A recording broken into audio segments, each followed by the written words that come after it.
What is going on, guys? Zip of RageQuitTV cast in Blizzcon 2011. We have the ace match between Nestea and Naniwa here.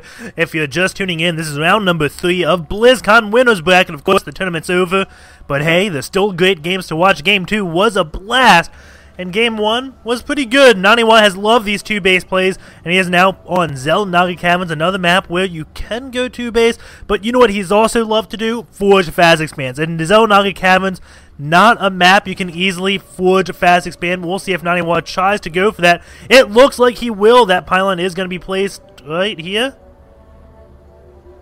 We'll see. No, right there. Looks like that is in range of this to put a forge, so you can build that right next to this gas in between these two if you want to get like kind of the position idea and mimic what Naniwa is doing. He is going to go for a forge fast expand on Xel'Naga Caverns.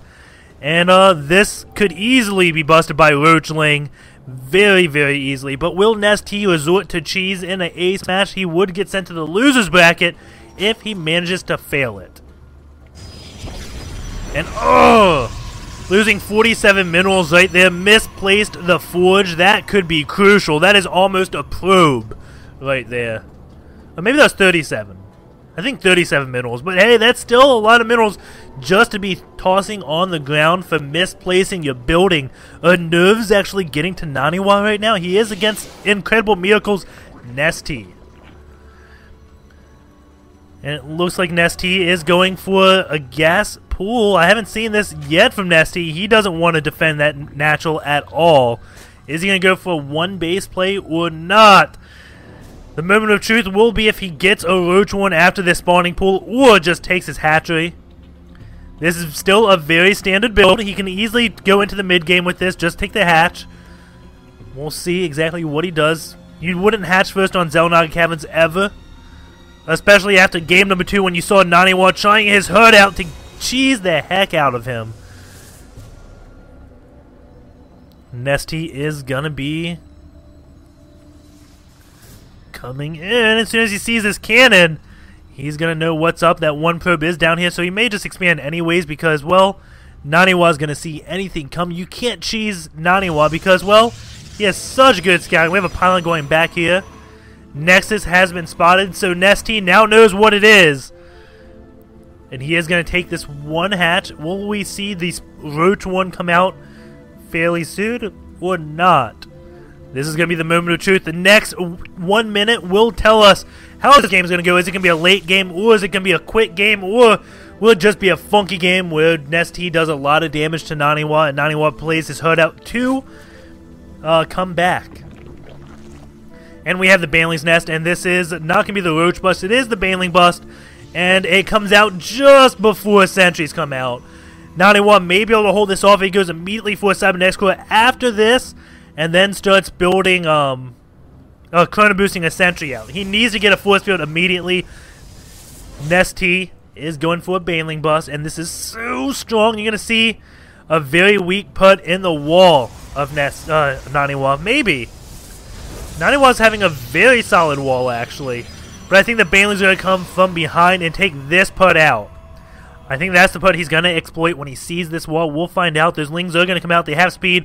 They're going to scout the area. Nestea is going to get his little goggles on and his blueprints and say, okay, the weak part of the wall is here. We can't engage this front. This would be a horrible, horrible idea to engage this. I see the Baneling's Nest is done, so it comes out just before sentries will. 6 Banelings morphing in. That Zealot is going to the watchtower. And Nestea is just outside of vision. This is going to blindside Naniwa completely. And he's getting another Zealot. He needs a sentry out to defend this. You need a chrono boost sentry. This is going to be a build order win for Nestea, I would say. Nestea sees that one Zealot out of town. And uh-oh. Uh-oh. The weak part of the wall is down there. But there's even no one. And those Banelings just going to try to run all the way to the main.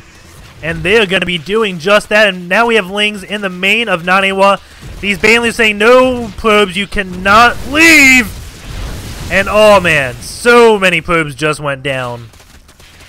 Lucas killed 20. And now that Nexus is going to fall, that is not looking good, guys. That is not looking good at all, and that Zealot is now coming in here, but 4 Lings plus a Queen, he can easily defend the Zealot. 1 drone for 20 probes doesn't sound like a fair trade to me. Not to mention the Nexus that is about to be falling. The 1 Stalker comes out, but there's a lot of Lings with speed. Stalker has to be careful. But he can't just let this Nexus fall. And oh, gets the sword out, and that Stalker is gonna be falling. Force Field does come, try to save his life, but no. And I don't even think a Ling went down there. Maybe 1 did. And Naniwa playing very nice. I can't believe this Nexus hasn't fallen yet. But this is just tough. And now those Lings try to get a nice round, and the Sentry could go... No, he goes for the Stalker, and is he going to get the Sentry too?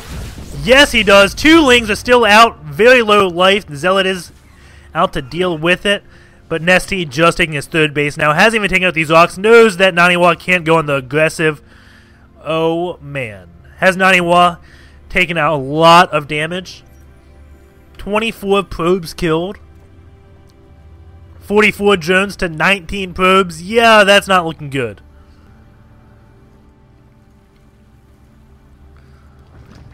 And a macro hatch going up with an Evo chamber. He's going to have more hatches than there are gateways or robo facilities or all production combined, including Nexus.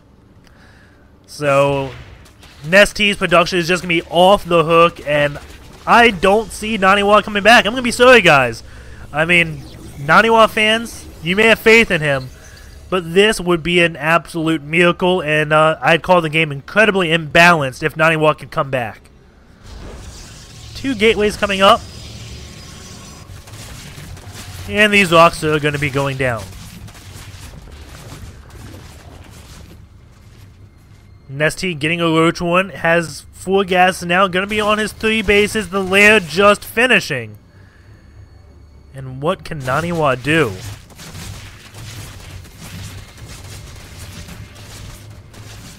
Two drones taking the long way to transfer on over to this one natural. I'm curious if the rocks will go down before they actually make it. Did they just do that huge walk for nothing? I think so. And Naniwa gonna be going for it. He's got 4 Zealots. He's building that forward pylon. Has a Sentry. He's going for it to win. This has to win the game right here, guys. But the Roach one is up. And Roaches do pretty well against Zealots.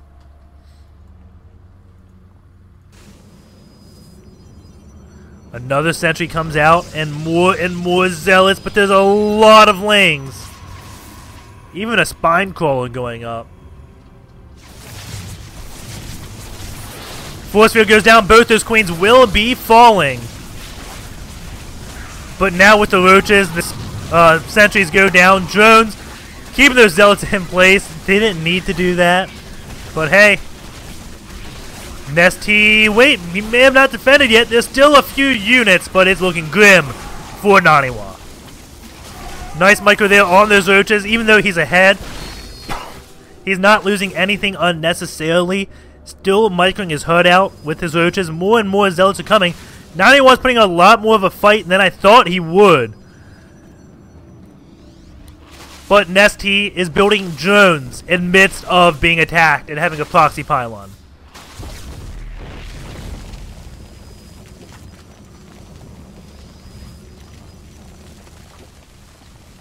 And with this many Roaches, there's not enough Zealots Naniwa could possibly produce off his 4 gates. I guess 7 gates to do anything.